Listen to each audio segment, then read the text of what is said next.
Góðan dag og velkomin í Gunnhan Brassar. Jæja, þegar ég horfði á seinasta þátt, eða var að klippa hann til og svona, að þá tók ég eftir því að það var svolítið mikið flugvélahljóð. Þetta var á tímabili þegar eldgosið var, þannig að hér voru þyrlur saumandi yfir alveg trekk í trekk. Þannig að nú er ég búin að læra það að loka glugganum. Ég ætla nú kannski ekki endilega að gera það núna, en þegar ég var að undirbúa þetta, þá kom einhver lítil rella hérna yfir, þannig að ég sagði, ok, nú bara hef ég þetta þannig að ég hef lokað glugga þegar ég er að taka upp. En allavega, já, seinast var ég að tala við hana Guðlaugu í GK.net og hún var að segja okkur frá því sem hún er að hanna og svona hvernig hún fær hugmyndirnar og litina og allt þetta. Mjög skemmtilegt. Ég tók með mér og sýndi þarna 3 peysur sem ég hafði gert eftir hennar uppskriftum og fattaði þá að ég hef alla notað þessar peysur. Og það er til dæmis þessi hérna, Eagle Care, sem ég er rosalega ánægð með. Hún fór inn í skáp af því ég kláraði hana sumrið til og þá fannst mér hún vera of heit. Þannig að hún bara týndist inn í skáp, en þegar ég dró hana fram fyrir seinasta þátt, þá hugsaði, heyrðu, þetta er nú eitthvað sem ég get nú bara farið að ganga í. Og ég byrjaði á því. Ósvölega þægileg og góð. Það er spurning hvort að ég kannski bara geri aðra svona Eagle Care peysu. Ég man að mér fannst þetta rosalega gaman að prjóna hérna beristykkið og það væri svolítið sniðugt að gera kannski aðra peysu í öðrum litum og eitthvað. Og hér sem sagt var ég með gadd hérna í munstrinu sem skiptir litum, en það er spurning að gera næstu peysu einhvern veginn öðruvísi. Ég ætla að pæla í þessu. Já, seinast þegar ég var að tala við ykkur og þá var ég að segja ykkur frá peysunni sem ég er að hekla. Úr silkigarninu frá Systrabönd. Ég er komin, sem sagt, ég er búin með bakstykkið og bæði framstykkin. Þannig að nú er ég eftir að gera ermarnar og ég ætla að setja eitthvað hérna svona framan á. Einhvern veginn öðruvísi hekl, eitthvað svona munsturhekl. En þá var ég að tala að mér gengi betur að hekla heldur en prjóna af því að ég kaupi heklunálar í storkinum sem að reynast mér rosalega vel og ég mundi ekki frá hvaða merkið þær voru, en ég fór daginn og keypti fleiri númer eða fleiri stærðir af heklunálum og komst að því að þetta eru Clover heklunálar. Ótrúlega þægilegt að halda á þeim, svo gott gripið, þannig að ég mæli með þeim. Ég var byrjuð að prjóna peysu daginn úr Holstgarni, þessu hér, skulum sjá, þessu hérna.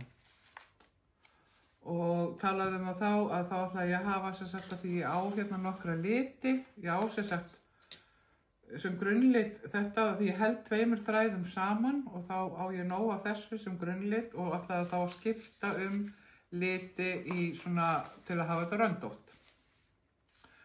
Nema hvað, að þegar ég var komin aðeins, ég fór eftir uppskrift þar sem var byrjað að hálsmáli og þegar ég var komin cirka hérna niður, að þá var ég ekki ánægð með þetta. Mér fannst ef ég myndi halda svona áfram að þá er þið svo breiðar rendur í peysunni og mér langaði ekki í svoleiðis. Ég nenni ekki að vera svona einhver röndafluga hérna. Þannig að ég ræktaði upp og ákvað að prjóna peysu sem væri með náttúrulega sama gagnið, en þannig að það væri bara misjafnt. Ég væri að nota alla litina svona í einu, kannski eina umferð, 2 umferðir og væri alltaf að skipta þannig að þetta verður svolítið svona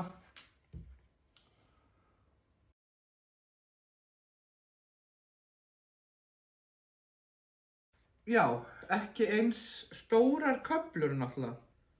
Ég verði ekki eins og randaflug í þessu. Þannig að Ég er aðeins komin, en í þessari þá byrja ég sérst á straffinu niðri. Þannig að ég ætla bara enn og aftur að gera bara eitthvað upp úr sjálfur mér. Finn út úr því.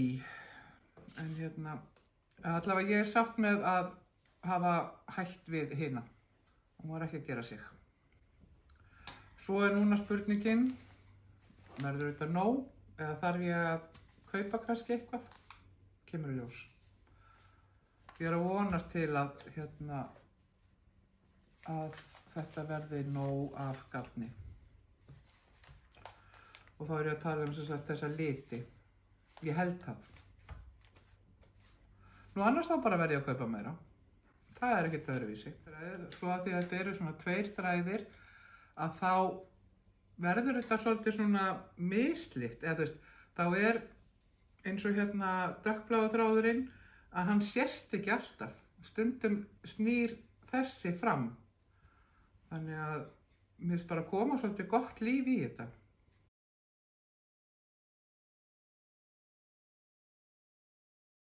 Þannig að ég ætla að dunda mig svona við að prjóna þetta svona yfir sjónvarpinu eða eitthvað. Það er fullt af hugmyndum að fæðast núna í kollinum að verkefnum sem að ég væri til í að fara að gera. Það er kannski líka svolítið út af því að ég er náttúrulega að handfjatla allt það sem ég á sem tengist handverki og af því að ég er að flytja, já ég segi ég er að flytja því ég er ekkert búin, hingað í þessar nýju vinnustofu að þá er ég búin að vera að koma inn með dótið mitt í svona nokkrum skömmtum og á milli þess að ég kem með dótið að þá laga ég voðalega fínt og flott til og þá er já, nú er þetta komið. Svo kem ég með meira og þá fer allt í rúst og þá þarf ég að finna staði fyrir það sem að ég er nýkomin með. Nema hvað ég er búin að ákveða að nú kem ég ekki með meira. Ég á eitthvað smáa efnum og eitthvað svona sem er í geymslu. Nú ætlum ég bara að vinna úr því sem er komið hingað og þegar mér fer að vanta efni þá bara næ ég í meira gós. Já, ég á svolítið mikið af hvítum efnum. Alls konar efni sem að eru svona afgangar. Þannig að ég ákvað að fara að lita þetta. Ég er ekki að sjá að ég þurfa að nota svona mikið af hvítu efni. Þannig að ég var með tie-dye fyrir krakkana í skólanum daginn og greip þá með mér 3 búta af hvítu efni og notaði, af því að ég blandaði tie-dye litina sem fyrir þau í svona ekki spraybrúsa, heldur svona, já í svona brúsa og það varð afgangur þannig að ég bara skelli hvítu efninu í litun. Og er 1 litrinn og er bútur nummer 2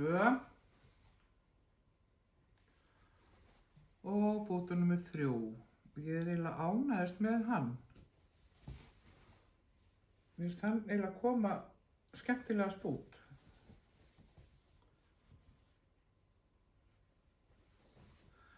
Þannig að ég á eftir að finna eitthvað sniðugt fyrir þetta. Og ég er að halda áfram að lita þessi efni. Þá er frekar að ég muni nota þau í einhver verkefni. Ásamt alveg svolítið af bútum sem ég hef litað svona í gegnum tíðina. En þetta er bara En þá er það kannski frekar svona litlir bútar, þannig að ég þurfti að vera sauma saman og eitthvað svoleiðis. En er ég með svolítið svona stóra, eða veglega búta, þannig að þá er hægt að gera stærri verkefni. Já, eitt af því sem ég fann þegar ég var að fara í gegnum dótið mitt heima, það var þessi askja.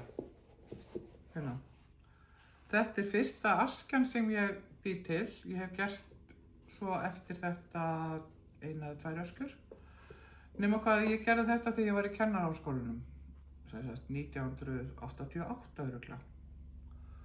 Og þetta er bjó hana alveg, límdi saman pappa til þess að búa til öskjuna sjálfa og allt það og gerði svo svona munstur á lokið. Ég var eitthvað að velta fyrir mér og ég henda þessu eða hvað. Ég segi nei, þetta verður nú að vera hérna uppi við. En þetta var búið að vera í geymslunni sko bara núna í örugglega 10-20 ári eða eitthvað. Þetta var. Mér var svolítið gaman að sjá þetta. Ég fór á námskeið til Hveragerðis daginn í Völku, vinnustofuna hennar Kristjönu konu í Hringlanda. Hún auglýsti námskeið sem að Gunna Péturs í GP Crafts hélt og kendi. Hún sem sagt fékk aðstöðu í Völku til þess að halda þetta námskeið og ég ákvað að drífa mig og þetta var körfugerðarnámskeið. Og þetta karfan sem ég gerði og þá þetta úr sem sagt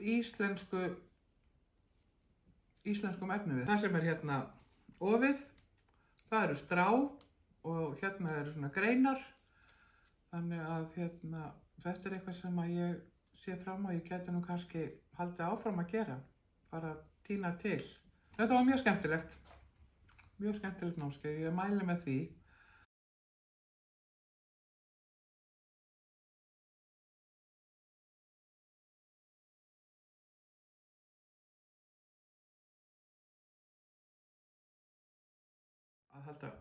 Ég byrja núna með námskeið og þetta svo skemmtilegt. Þetta bara frábært að fá konur hingað í vinnustofuna og fá að kenna þeim, sýna þær sem hægt að gera og kenna þeim aðferðir. Þetta bara eiginlega skemmtilegt sem ég geri. Ég byrja með útsemsnámskeið og svo prjón- og heklnámskeið. Ég ætla svo að vera með svona einskvöldanámskeið seinna. Þannig að ég á eftir að finna tímasetninga fyrir það. En þetta bara, eins og segi, ótrúlega gaman. Ég ætla ekki að hafa þetta lengra í dag. Takk fyrir að horfa og við sjáumst í næsta þætti.